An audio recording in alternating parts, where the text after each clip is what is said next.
Welcome back. This is the platform of SP smart competitive hybrid schooling system. बच्चे आज हम लोग mock test 3 का पार्ट 2 देख रहे हैं। ठीक है, इससे पार्ट 1 में टेस्ट 3 के पार्ट 1 में हमने 20 क्वेश्चन सॉल्व किए थे। अब इसमें हम लोग 21st ऑनवर्ड 50 क्वेश्चन सॉल्व करेंगे पार्ट 2 में। क्वेश्चन नंबर 1 है हमारे पास। फर्स्ट क्वेश्चन में क्या पूछा है, बता रहा है कि animal husbandry plant breeding programs are the example of. देखो इसमें ऑब्वियस सी बात है कि आर्टिफिशियल सिलेक्शन होगी। इसमें क्या होगा, आर्टिफिशियल सिलेक्शन होगी। The artificial selection is the modification of species by selective breedings.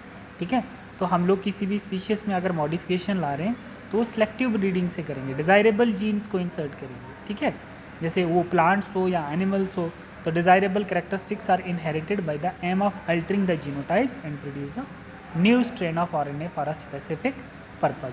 ठीक है बच्चे, तो इसको आप लोग पॉज करके वीडियो को अच्छे से सुना करो जो चीज़ बोली जाती है।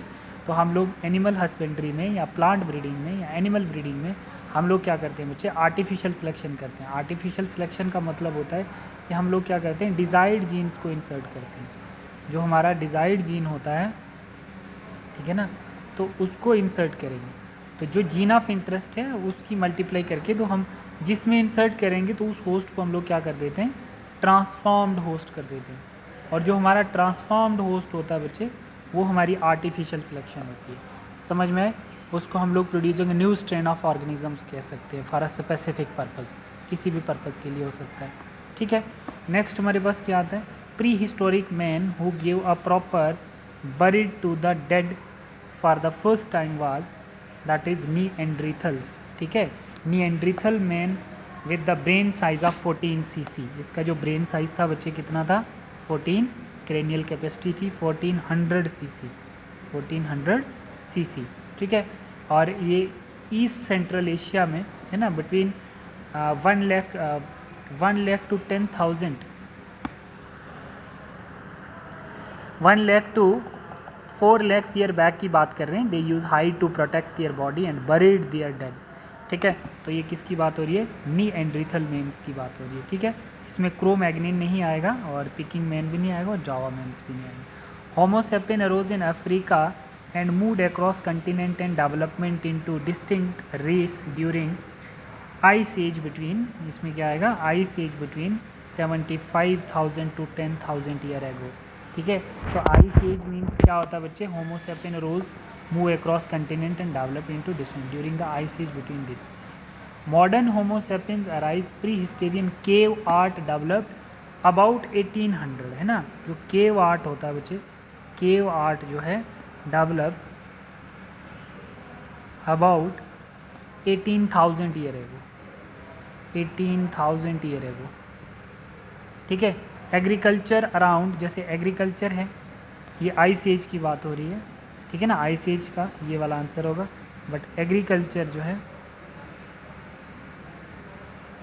ठीक है, agriculture came around 10,000 year back and human settlement start. 10,000 year ago and human settlement start.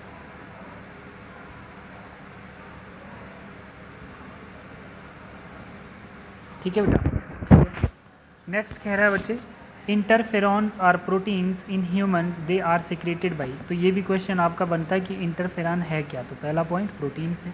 ठीक है, तो ये क्या करता है बच्चे, इंटरफेरॉन्स जो होते हैं, जैसे मानो एक ये सेल है हमारे पास और एक ये सेल है हमारे पास। ठीक है, तो अब क्या होगा, अगर इस सेल पे वायरस इन्फेक्ट करेगा इस सेल को, और यहाँ से क्या रिलीज़ होंगे बच्चे, इंटरफेरॉन रिलीज़ होंगे, और ये इंटरफेरॉन निकल के दूसरे सेल्स के सरफेस पे जाके बाइंड कर जाएंगे और इसके अंदर जो एंटीबॉडीज़ होंगी वो एक्टिव हो जाएगी। ठीक है, वो बहुत सारी एंटीबॉडी प्रोड्यूस कर दी जाएंगी इम्यून सेल के द्वारा। ठीक है, ताकि उस वायरस के साथ वो फाइट कर पाएँ। ठीक है, तो वायरल इन्फेक्टेड सेल्स होता है जिसको हम इंटरफेरॉन्स कहते हैं। देन हमारे पास क्या आता है, नेक्स्ट क्वेश्चन हमारे पास आता है, विच of the following is not a lymphoid tissue. जो लिम्फॉइड टिश्यू होते हैं बच्चे, जैसे हमारे पास टॉन्सिल, स्प्लीन और थाइमस। स्प्लीन और थाइमस जो है ये हमारा प्राइमरी लिम्फॉइड आर्गन है। क्या है ये, प्राइमरी लिम्फॉइड आर्गन। ठीक है, ये और ये। ठीक है, और ये क्या है, सेकेंडरी लिम्फॉइड आर्गन। ये है सेकेंडरी लिम्फॉइड आर्गन। ठीक है, ये क्या करते हैं, एंटीबॉडी प्रोड्यूस करते हैं। और जो पेनक्रियाज है बच्चे, ये लिम्फोइड ऑर्गन्स नहीं है। ठीक है, पेनक्रियाज जो होता है ये सेकंड लार्जेस्ट ग्लैंड है हमारी बॉडी का। ठीक है, ये क्या प्रोड्यूस करता है, इंसुलिन प्रोड्यूस करता है। ठीक है, नेक्स्ट बोल रहा है the heroine is commonly called smack. तो हीरोइन को हम लोग स्मैक भी बोलते हैं, ड्रग्स है। इस केमिकल, अब कौन सा केमिकल है बच्चे, ये आपको ध्यान रखना है। विच इज़ हीरोइन और स्मैक इज़ डाईएसिटोमॉर्फिन्स। क्या है ये, डाईएसिटाइल मॉर्फिन। कौन सा केमिकल है बच्चे, diacetyl morphine. Which is semi synthetic opioids. क्या है ये, semi synthetic opioids, semi synthetic opioids. ठीक है बेटा, अब हम इसको क्या बोल सकते हैं, जैसे हमारे पास ऑर्डरलेस होता है, बिटर होता है, क्रिस्टलाइंस होता है, वाइट होता है। ठीक है, और एक और पॉइंट इसमें हाई, इसमें क्या होती है, हाई एडिक्शन पोटेंशियल होता है। क्या होता है, हाई एडिक्शन पोटेंशियल होता है, हाई एडिक्शन पोटेंशियल रहता है इसमें। ठीक है बच्चे, नेक्स्ट क्वेश्चन है हमारे पास, the word syndromes refer to as group of syndrome, है ना। जैसे हमारे पास AIDS है, एक्वायर्ड इम्यूनो डेफिशिएंसी सिंड्रोम, तो ग्रुप ऑफ डिजीज़ भी होती है। ठीक है, ग्रुप ऑफ सिम्टम्स को हम लोग बोलते हैं, क्या बोलते हैं, ग्रुप ऑफ सिम्टम्स। बहुत सारी डिजीज़ की ग्रुप ऑफ सिम्टम जब मैच करते हैं तो उसको हम लोग क्या बोलते हैं, सिंड्रोम्स बोलते हैं। दूसरा, evolutions of newly evolved varieties is carried out by. इसमें क्या होता है बच्चे, एक बहुत अच्छे से आपको याद रखना है। जैसे हमारे पास क्या होता है कि इंडियन काउंसिल एग्रीकल्चर रिसर्च, इसकी फुल फॉर्म क्या होती है, Indian councils agriculture research, Indian council agriculture research जो होता है बच्चे, ये क्या होता है, evolved varieties carried out by this. ठीक है, regarding productivity and harmful effect, regarding productivity and harmful effect. तो ये काउंसिल्स की फुल फॉर्म भी आ सकती है। ICAR होता क्या है, इंडियन काउंसिल एग्रीकल्चर रिसर्च, ये किस पे काम करता है, regarding productivity and harmful effect जो क्रॉप्स पे होते हैं उन पे करेगा। ठीक है, एंड इफेक्टिवनेस पे। नेक्स्ट हमारे पास आता है, नेक्स्ट क्वेश्चन है हमारे पास, the class of domesticated fowl birds को बोला जाता है, used for food or their egg is called. ठीक है, कौन से, चिकन्स को फॉल बोल सकते हो आप लोग। ठीक है, जैसे आपके पास कौन सा आएगा इसमें, पोइट्री, फॉयल किसको बोला जाता है, जो चिकन है वो पोइट्री के अंदर आएगा। जीन बैंक कंप्राइज, अब हम इसमें क्या बोल सकते हैं कि जैसे आपके पास क्रायो प्रिजर्वेशंस होती है ना, हम लोग क्या करते हैं बच्चे, जीन बैंक्स, पोलन बैंक, है ना। तो इसमें आपका जैसे सीड बैंक आ गया, वो भी जीन बैंक में होता है। ऑर्चिड्स आ गए, वो भी जीन बैंक्स में रहते हैं। देन टिश्यू जीन बैंक्स में, कल्चर एंड प्रिजर्वेशंस। ठीक है, अब इसमें हम लोग ये चीज़ बोल सकते हैं, genomes of different plants are preserve for use in genetic programs like plant breedings. ठीक है, इसलिए हम इनको प्लांट ब्रीडिंग के पर्पज़ के लिए क्रायो प्रिजर्व करते हैं as a gene bank. Seed bank, tissue culture and cryo preservation नहीं, seed bank, tissue culture, seed bank, orchid, tissue culture and cryo preservation, ये राइट है इसका। Agriculture by using only bio fertiliser is called organic farming. क्या आएगा बच्चे, organic farming, only bio fertiliser. Agriculture by using only bio fertiliser, जिसमें living organisms का involve होता है एक्सेप्ट केमिकल्स, तो उसको हम ऑर्गेनिक फार्मिंग बोलते हैं। क्या बोलेंगे, ऑर्गेनिक फार्मिंग। इनऑर्गेनिक में क्या आ जाएगा, आपके केमिकल्स हो जाएंगे। ठीक है, बायोएक्टिव मॉलिक्यूल्स, जिसमें हम बोल सकते हैं केमिकल की इन्वॉल्वमेंट नहीं होती है, उसको ऑर्गेनिक फार्मिंग बोलते हैं। No chemical substance is used as fertiliser, pesticides. ठीक है, fertiliser, pesticides.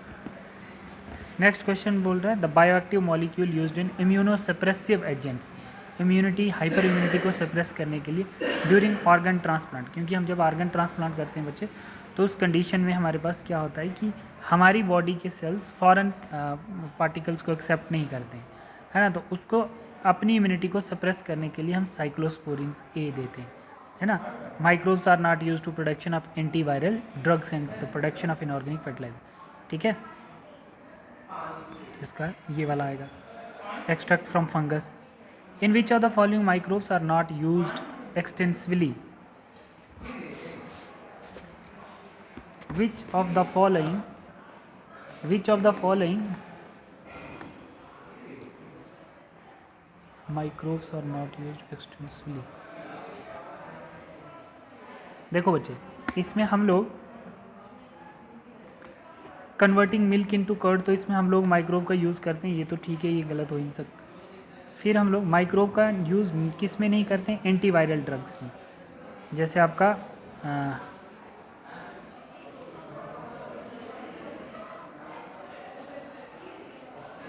Making cheese of different flavour and taste, इसमें भी हम लोग माइक्रोब्स का यूज़ करते हैं. ठीक है. फिर उसके बाद आपका प्रोडक्शन ऑफ वायरल ड्रग्स, इसमें माइक्रोब का यूज़ नहीं करते, वायरस का यूज़ करेंगे. ठीक है. प्रोडक्शन ऑफ एंटीबायोटिक्स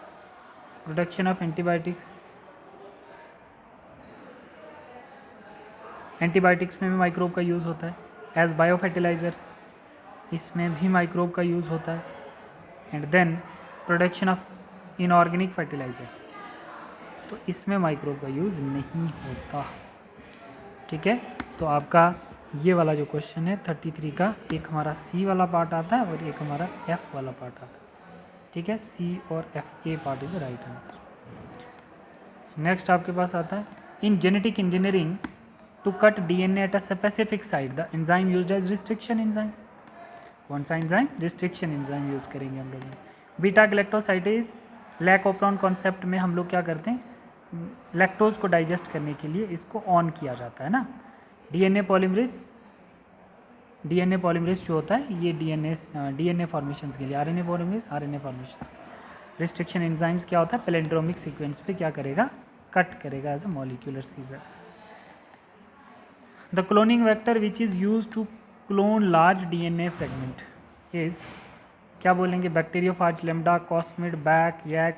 क्या भाई, the cloning vector which is use to clone large DNA fragment, तो इसमें तो मुझे लग रहा है आपका ईस्ट आर्टिफिशियल क्रोमोसोम्स आएगा. क्या आएगा?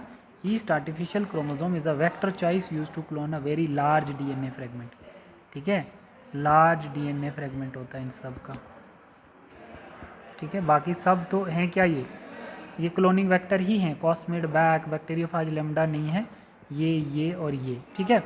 बट जैसे प्लाज्मिड है ना, वैसे ही कॉस्मिड है, वैसे ही बैक है, वैसे ही है. बट इसमें से लार्ज डीएनए फ्रेगमेंट जो होता है वो किसके पास होता है, मतलब इतना, इससे ज़्यादा कितना होता है इसके पास बच्चे, लार्ज डीएनए फ्रेगमेंट्स. इस प्रिपेयर जीनोमिक लाइब्रेरी है ना. YAC vector to like a chromosomes as a the telomere at the two ends to give stability. ठीक है. नेक्स्ट क्वेश्चन है हमारे पास, the source organisms of Taq पॉलीमरेसिस.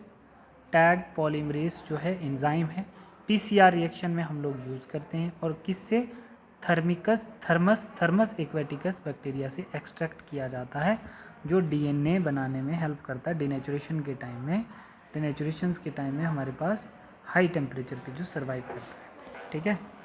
Silencing of a gene could be achieved through the use of both RNA and RNA. हम लोगों ने पढ़ा था बच्चे, आरएनए साइलेंसिंग करवाते हैं हम उसमें. ठीक है. Silencing of gene could be achieved through the RNA interferences only. ठीक है. आरएनए इंटरफेरेंसेस या both RNA interferences and antisense RNA. Antisense RNA भी होगा और आरएनए इंटरफेरेंसेस भी होगा. ठीक है.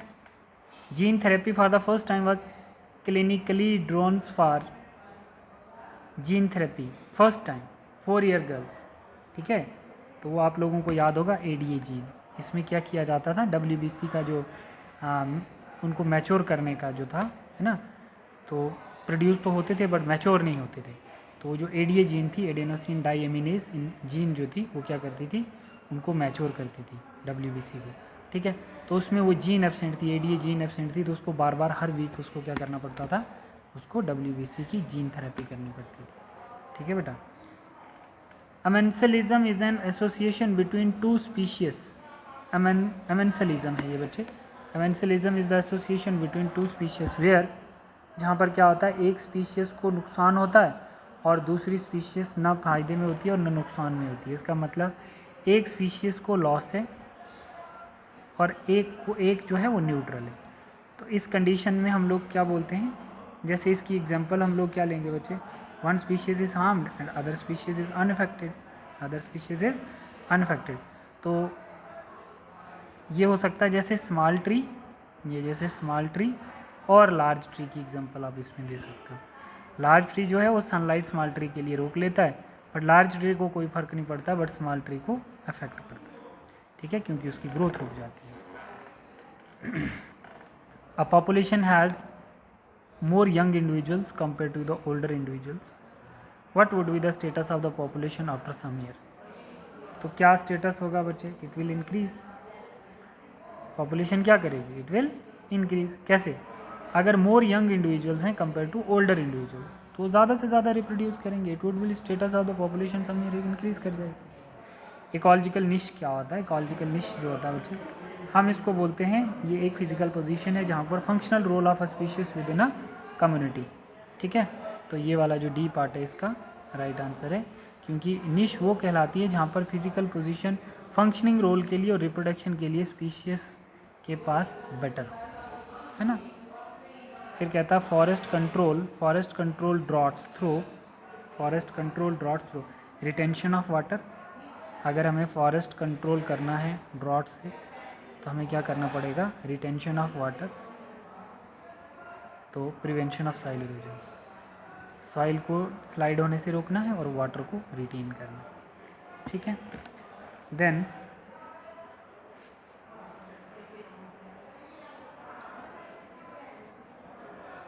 which of the following is an ecosystem services provided by the natural ecosystem, which of the following ecosystem services provided by the natural ecosystem। तो इसमें क्या आएगा बच्चे, जैसे प्रिवेंशन ऑफ सॉइल इरोजन्स, ये भी सही है। साइकिलिंग ऑफ न्यूट्रिएंट्स, ये क्या बच्चे, ये इकोसिस्टम की सर्विसेज हैं, ठीक है। और pollutant absorption and reduction of the threat by global warming by the leaf of the green plants, ठीक है। All of this is a right answer. ये इकोसिस्टम की तीन सर्विस हैं, 1 2 1 3। The process of mineralisation by microorganisms help in release of inorganic nutrient from humus, क्या आएगा बच्चे, जैसे ऑर्गेनिक न्यूट्रिएंट फ्रॉम ह्यूमस मतलब process of mineralisation by micro organism, तो क्या रिलीज करेंगे, ऑर्गेनिक न्यूट्रिएंट फ्रॉम ह्यूमस नहीं, inorganic nutrient from humus, both organic and inorganic nutrient from humus, हम बोलेंगे इनऑर्गेनिक न्यूट्रिएंट फ्रॉम ह्यूमस, ये वाला is a right. Which one of the following region is not a hot spot of biodiversity, ये question बहुत बार पूछा गया, इसको आप लोग एज इट इज़ याद कर लेना। ये सिविल सर्विसेज का क्वेश्चन है बच्चे, जांतिया हिल्स इन मेघालय, जांतिया हिल्स इन मेघालय। इसका थोड़ा सा आप लोग जान सकते हो, जैसे इसमें क्या होता है कि hot spot area including 7 districts, कितने डिस्ट्रिक्ट में है, 7 डिस्ट्रिक्ट्स में है, ठीक है बच्चे। तो अब हम लोग इसमें देखते हैं जैसे कहाँ कहाँ है, ईस्ट घारो हिल्स जैसे है आपके पास, ईस्ट घारो हिल्स, वेस्ट घारो हिल्स, साउथ घारो हिल्स, ठीक है, ईस्ट खासी हिल्स, वेस्ट खासी हिल्स, जांतिया हिल्स एंड रीबोही हिल्स, ठीक है।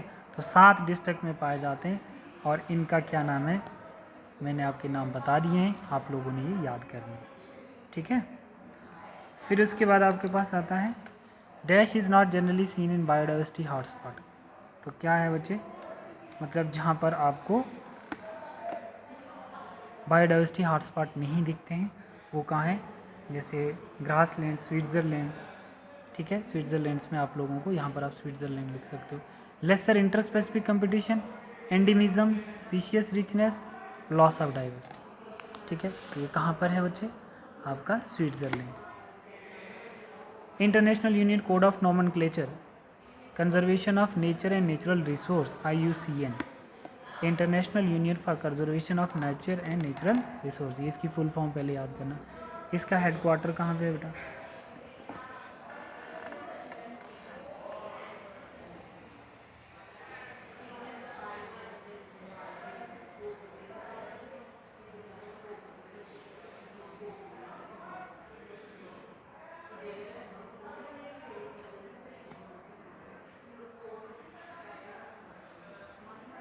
एक बारी देखना पड़ेगा मुझे, ये एक बारी मुझे देखना पड़ेगा, फिर उसके बाद मैं बताऊँगा आपको।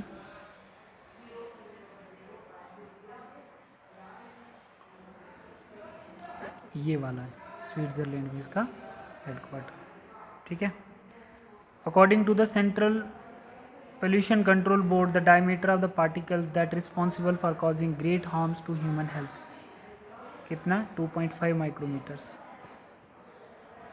2.5 micrometre. According to the central pollution control board, participate size 2.5 micrometre or less in diameter, ठीक है, are responsible for causing the greatest harm to human health, ठीक है, इससे ज़्यादा होगा तो ज़्यादा ह्यूमन हेल्थ को इफेक्ट पहुंचा सकता है। This fine particle can be inhaled deep into the lungs and cause breathing and respiratory symptoms, irritation, inflammation and damage to the lungs and premature death, ठीक है बच्चे।